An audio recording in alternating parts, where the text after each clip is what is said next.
আসসালামু আলাইকুম viewers, welcome to my channel. আশা করি আপনারা সকলেই ভালো আছেন। আল্লাহর রহমতে আমিও অনেক ভালো আছি। আজকের ভিডিওটি যারা দেখছেন তাদেরকে জানাচ্ছি অসংখ্য ধন্যবাদ। আজকে আমি আপনাদের সাথে শেয়ার করতে চলেছি খুবই ইজি একটি রেসিপি, চুলায় তৈরি ক্যারট কেক রেসিপি। সাধারণত আমরা ক্যারটের হালুয়া এবং লাড্ডু খেয়েছি, তবে খুব কম মানুষই আছে যারা ক্যারট দিয়ে কেক বানিয়ে খেয়েছে। আর সাধারণত চুলায় তৈরি কেক কিন্তু ওভেনে তৈরি কেকের মতো সফট এবং স্পঞ্জি হয় না।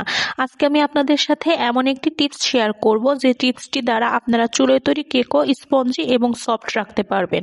আমার দেখানো টিপসগুলো ফলো করে অবশ্যই বাসায় একবার ট্রাই করবেন। খেতে ভীষণ মজার হয়। কেকের মধ্যে ক্যারটের ফ্লেভার খেতে ভীষণ মজার লাগে। আশা করছি আজকের ভিডিওটি সবার কাছে অনেক বেশি ভালো লাগবে। যদি আমার ভিডিওটি ভালো লেগে থাকে তাহলে অবশ্যই ভিডিওতে একটি লাইক দিয়ে আমার চ্যানেলটিকে সাবস্ক্রাইব করে অল নোটিফিকেশন অন করে দিয়ে যাবেন এবং আপনার মূল্যবান মতামত কমেন্টে জানিয়ে যাবেন। অবশ্যই ভিডিওটি সম্পূর্ণ দেখবেন, কারণ ভিডিও সম্পূর্ণ না দেখলে কোথাও না কোথাও কোনো একটা টিপস মিস হয়ে যেতে পারে। আর টিপস মিস হয়ে গেলে কিন্তু কেক পারফেক্ট ভাবে নাও হতে পারে। দেখতেই পাচ্ছেন আমার কেকটা কত বেশি সফট এবং স্পঞ্জি হয়েছে। তো বেশি কথা না বাড়িয়ে চলুন রেসিপিতে যাওয়া যাক। যেহেতু ক্যারট কেক বানাবো, এর জন্য আমাদের প্রথমেই লাগবে ক্যারট। এর জন্য আমি 2টি ক্যারট নিয়ে নিয়েছি। এবার ক্যারটটাকে ছোট ছোট পিস করে কেটে নেব। আপনারা চাইলে ক্যারটটাকে এভাবে কেটে না নিয়ে সরাসরি গ্রেটারে গ্রেট করে নিতে পারেন, এতে করে ব্লেন্ডার করতে সুবিধা হবে। আর যাদের বাসায় ব্লেন্ডার নেই তারা চাইলে শিলপাটায়ও কিন্তু মিহি করে বেটে নিতে পারেন। ক্যারটগুলো ছোট ছোট পিস করে কেটে নিয়েছি। এবার পরিষ্কার করে পানি দিয়ে ধুয়ে নিয়ে একটি ব্লেন্ডারে তুলে নেব।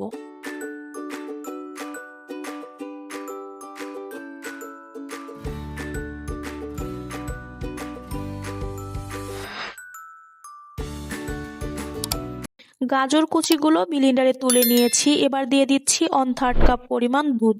আপনারা চাইলে দুধের পরিবর্তে পানিটাও ইউজ করতে পারেন। এবার এটাকে ব্লেন্ডার করে নিয়েছি। দেখতেই পাচ্ছেন একদম মিহি করে ব্লেন্ডার করে নিয়েছি। এবার এটাকে সাইডে রেখে দিয়ে কেকের ব্যাটার তৈরি করে নেব। এর জন্য আমি একটি বাটিতে নিয়ে নিচ্ছি 4টি ডিম। আমি এখানে দেশি মুরগির 4টি ডিম ব্যবহার করছি। আপনারা যদি ফার্মের মুরগির ডিম ব্যবহার করেন সেক্ষেত্রে কিন্তু আমি এই কেকের ব্যাটারের মধ্যে যে ইনগ্রেডিয়েন্টসগুলো ব্যবহার করব সবগুলো ইনগ্রেডিয়েন্টস একটু করে বেশি করে ব্যবহার করতে হবে, কারণ দেশি মুরগির ডিমের সাইজ একটু ছোট হয়ে থাকে আর ফার্মের মুরগির ডিমের সাইজ কিন্তু একটু বড় হয়ে থাকে।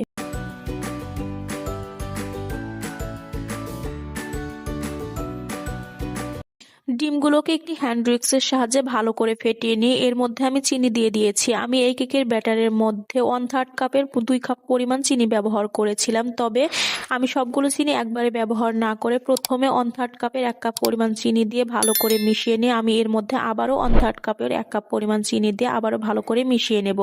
চিনি দিয়ে কিন্তু একটু বেশি সময় ধরে হ্যান্ড উইক্স ঘোরাতে হবে যেন চিনিটা একদম ডিমের সাথে মিশে যায়।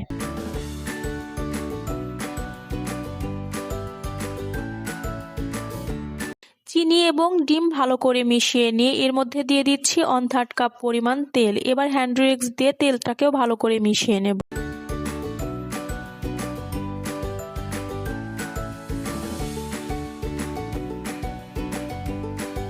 এবার দিয়ে দিচ্ছি সামান্য একটু লবণ। লবণটা একেবারেই অপশনাল। যারা মিষ্টি খাবারে লবণ খেতে পছন্দ করেন তারা দেবেন, আর যারা লবণ খেতে পছন্দ করেন না তারা স্কিপ করতে পারেন। সবগুলো ইনগ্রেডিয়েন্টস ভালো করে মিশিয়ে নিয়ে এর মধ্যে দিয়ে দিচ্ছি 1 চা চামচ পরিমাণ ইস্ট। মূলত ইস্ট দেওয়ার ফলে চুলোয় তৈরি কেকও একেবারে স্পঞ্জি এবং নরম তুলতুলে হয়।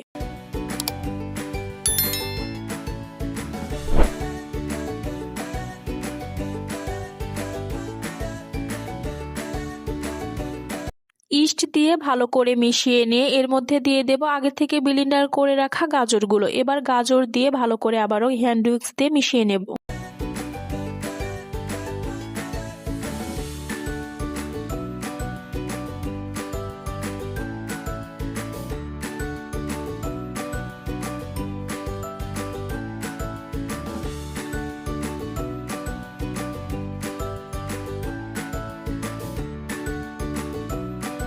সবগুলো ইনগ্রেডিয়েন্টস ভালো করে মিশিয়ে নিয়ে আবারও দিয়ে দিচ্ছি 1 কাপ পরিমাণ ময়দা এবং 2 চা চামচ পরিমাণ বেকিং পাউডার। এখানে কিন্তু আমি বেকিং সোডা ব্যবহার করিনি, শুধুমাত্র বেকিং পাউডার ব্যবহার করেছি 2 চা চামচ পরিমাণ। আমি এই ব্যাটারের মধ্যে মেজারমেন্ট কাপের 1 কাপ পরিমাণ ময়দা এবং 1/4 কাপের 1 কাপ পরিমাণ ময়দা ব্যবহার করেছিলাম।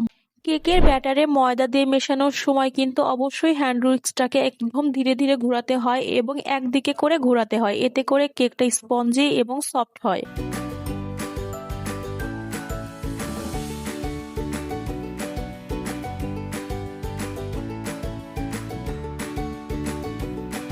কেকের ব্যাটারটা গোলানো হয়ে গেলে, যেহেতু এর মধ্যে ইস্ট ব্যবহার করা হয়েছে, এর জন্য ঢাকনা দিয়ে ঢেকে রেস্টে রেখে দেব 10 মিনিটের জন্য।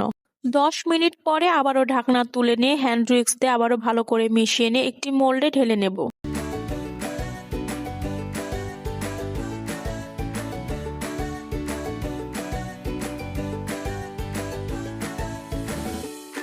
এবার কেকের ব্যাটারটা একটি বাটিতে ঢেলে নেব। আমার কাছে কেকের গোল মোল্ড না থাকায় আমি একটি টিফিন বাটি নিয়ে নিয়েছি এবং বাটার পেপার ছিল না আমার কাছে, এর জন্য আমি নিয়ে নিয়েছি সাধারণ খাতার পেপার। এবার এর উপরে অল্প একটু তেল দিয়ে হাত দিয়ে ব্রাশ করে নেব।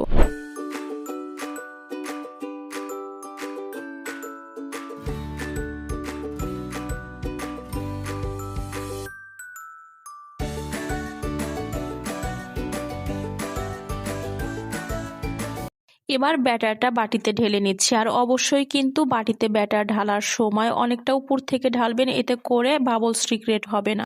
আর বাটিতে ব্যাটার ঢালার পরে একটু হাত দিয়ে ড্যাব ড্যাব করে নেবেন, এতে করে কোনো বাবলস থেকে গেলেও সেগুলো ভেঙে যাবে।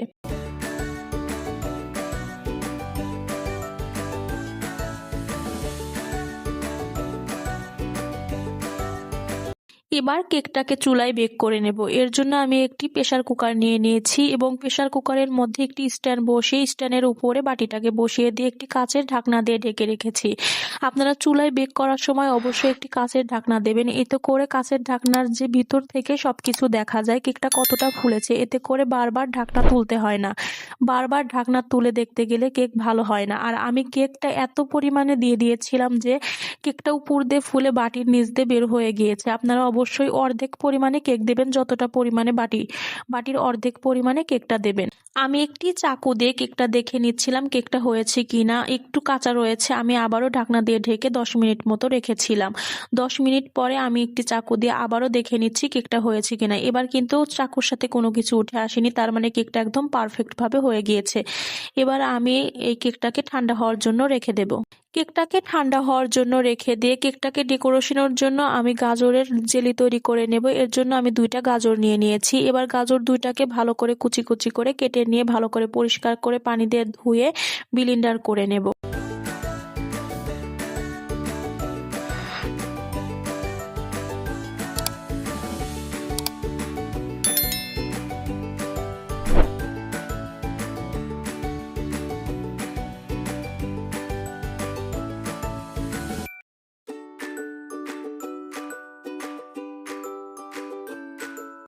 গাজর কুচিগুলো ব্লেন্ডারে তুলে নিয়েছি। এবার এর মধ্যে দিয়ে দিচ্ছি 1/3 কাপের 2 কাপ পরিমাণ পানি। এবার গাজরগুলোকে ভালো করে গাজরগুলো ব্লেন্ডার করে নিয়েছি। এবার এই গাজরগুলোকে ছেঁকে শুধু পানিটা নিয়ে নেব। এর জন্য একটি বাটি নিয়ে নিয়েছি এবং ছাঁকনিতে গাজরগুলোকে ঢেলে দিয়ে একটি চামচ দিয়ে ভালো করে চিপে পানিগুলোকে বের করে নিচ্ছি। শুধু পানিটাই প্রয়োজন আমাদের, শুধু পানি নিয়ে নেব।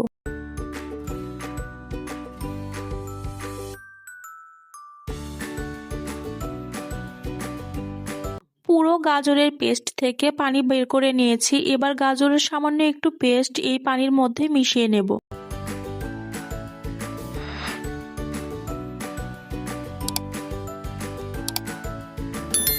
এবার গাজর দিয়ে জেলি তৈরি করার জন্য আমি একটি কড়াইতে নিয়ে নিলাম 1/3 কাপের 1 কাপ পরিমাণ চিনি। এবার গাজরের পুরোটা পানি এই চিনির মধ্যে ঢেলে দিয়ে ভালো করে মিশিয়ে নেব এবং এর মধ্যে দিয়ে দিয়েছিলাম সামান্য একটু এলাচ পাউডার এবং সামান্য একটু আগার আগার পাউডার। খুব সামান্য দিতে হবে, বেশি দিলে কিন্তু আবার জমাট বেঁধে যাবে। আগার আগার পাউডার দেওয়ার পরে ভালো করে নাড়াচাড়া করে মিশিয়ে নেব এবং একটি বলক চলে আসলে চুলার আঁচটাকে বন্ধ করে ঠান্ডা করে নেব।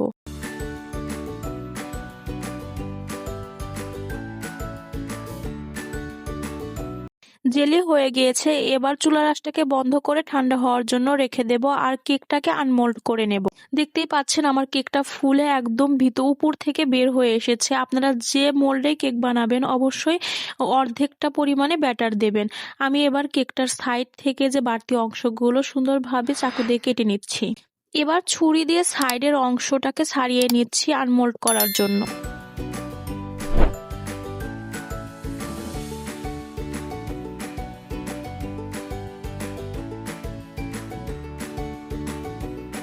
কেকটাকে আনমোল্ড করে নিয়ে কেকের উপর থেকে যে পেপারটাকে দিয়েছিলাম সেই পেপারটাকে ছাড়িয়ে নিচ্ছি। দেখতেই পাচ্ছেন আমার কেকটা কিন্তু একদমই পুড়ে যায়নি, একদম সুন্দর একটা কালার এসেছে আর খুবই সফট হয়েছে। দেখতেই পাচ্ছেন আপনারা কত বেশি ফুলেছে আর কত বেশি পারফেক্ট হয়েছে। অবশ্যই আমার দেখানো টিপস অনুযায়ী আপনারা বাসায় বানালে আপনাদের কেকও পারফেক্ট হবে। আর আমি যে ডেকোরেশনের জন্য জেলিটা তৈরি করেছিলাম গাজর দিয়ে, সেই জেলিটাকে উপর দিয়ে ডেকোরেশন করে দিচ্ছি। আপনারা চাইলে কেকটাকে ভিতর থেকে পিস পিস করে কেটে নিয়েও কিন্তু ডেকোরেশন করে নিতে পারেন। আমি শুধু উপর থেকে ডেকোরেশন করে দিচ্ছি। অবশ্যই ভিডিওটা সম্পূর্ণ দেখবেন, কারণ সম্পূর্ণ ভিডিও না দেখলে কিন্তু কোনো একটা টিপস মিস হয়ে যেতে পারে, আর টিপস মিস হলে কিন্তু কেক পারফেক্ট হবে না, এটাই স্বাভাবিক। আমি সামান্য কিছু বাদাম দিয়ে উপর থেকে ডেকোরেশন করে দিচ্ছিলাম একটু সুন্দর দেখানোর জন্য।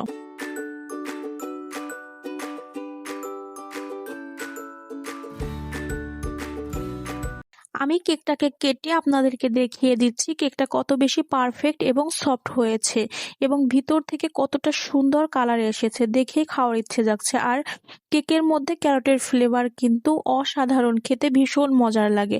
অবশ্যই অবশ্যই বাসায় একবার ট্রাই করবেন। আর কারা কারা বাসায় ট্রাই করেছেন অবশ্যই কমেন্ট করে জানাবেন। আমার দেখানো টিপস অনুযায়ী যদি আপনারা বাসায় এভাবে চুলায় কেক তৈরি করেন অবশ্যই যে কোনো কেকই পারফেক্ট হবে। আশা করছি আজকের ভিডিওটি সবার কাছে অনেক বেশি ভালো লেগেছে। যদি আমার ভিডিওটি ভালো লেগে থাকে তাহলে অবশ্যই আমার ভিডিওতে একটি লাইক দিয়ে আমার চ্যানেলটিকে সাবস্ক্রাইব করে অল নোটিফিকেশন অন করে দিয়ে যাবেন, যেন পরবর্তী ভিডিও ছাড়ার সাথে সাথে সবার আগে আপনার কাছে পৌঁছায়। আর আমার ভিডিওটি কেমন লাগলো অবশ্যই কমেন্ট করে আপনার মূল্যবান মতামত কমেন্টে জানিয়ে যাবেন। আজকের মতো ভিডিও এখানেই শেষ করছি। সকলেই ভালো থাকবেন, সুস্থ থাকবেন। আসসালামু আলাইকুম।